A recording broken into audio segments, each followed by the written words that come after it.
Yes, the great Russia hoax is finally over. Oh, you haven't read about it in the newspapers? Well, here's why. The global elites were absolutely shocked by the Brexit result in 2016 and even more horrified by Trump winning the US presidency in the election of November that year. They had to find a means, a way of delegitimizing both results. And guess what it was? It was Russia. And so it began. In America, accusations that the Trump campaign had colluded with Russia. In this country, it was even more serious here because it was said that Arron Banks, a major backer of the Leave campaign, had in fact been funded by Russia. And so it began, led especially by one journalist on The Guardian called Carol Cadwalladr, but believe you me, the BBC and everybody else were involved. And it went on and on. And of course, yours truly was dragged into the center of it. Yes, it was said, and in fact, the Today program on Radio 4 made it clear I was under investigation by the FBI. I may well be arrested the next time I land at an airport in New York. Hillary Clinton openly said Nigel Farage is funded by the Russians, and it went on and on and on. In Arron Banks's case, it got so serious that he was referred to the Electoral Commission.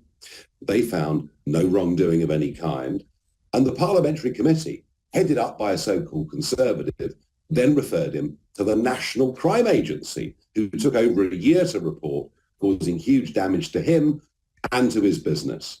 As far as Trump was concerned, it simply never ended. Mueller investigations, you name it. Well, in the space of the last week, two things have happened, but you won't have heard about them. The first is that after a very lengthy legal battle, Arron Banks has won his defamation case against this journalist on The Guardian, Carol Cadwalladr. In the end, The Guardian ditched her and she was on her own, but it was them that published all the stuff, and Channel 4 and the BBC that picked up on it. He's won his defamation case. She's had to pay him £35,000 in damages. And within the next couple of weeks, we'll get the settlement for the legal fees, which Arron, I think, is going to win nearly all of.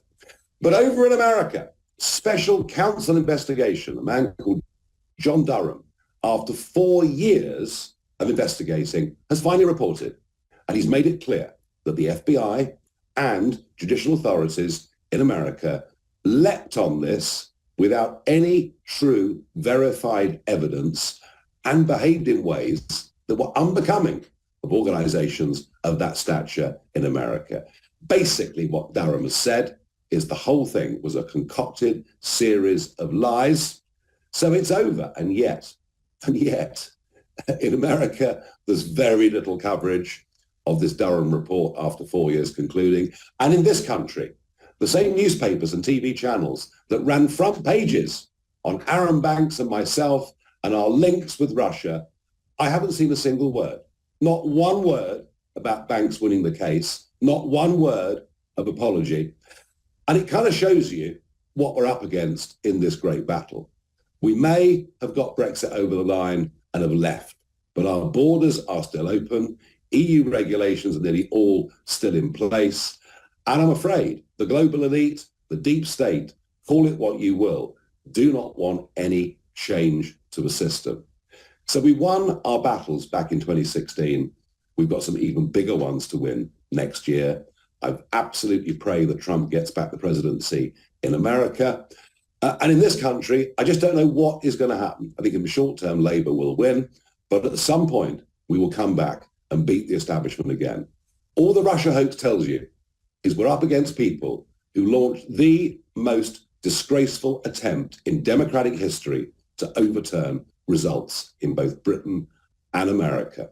We've been cleared, we've been vindicated on both sides of the pond. But I'm afraid the battle against these dreadful people is going to go on for years and years.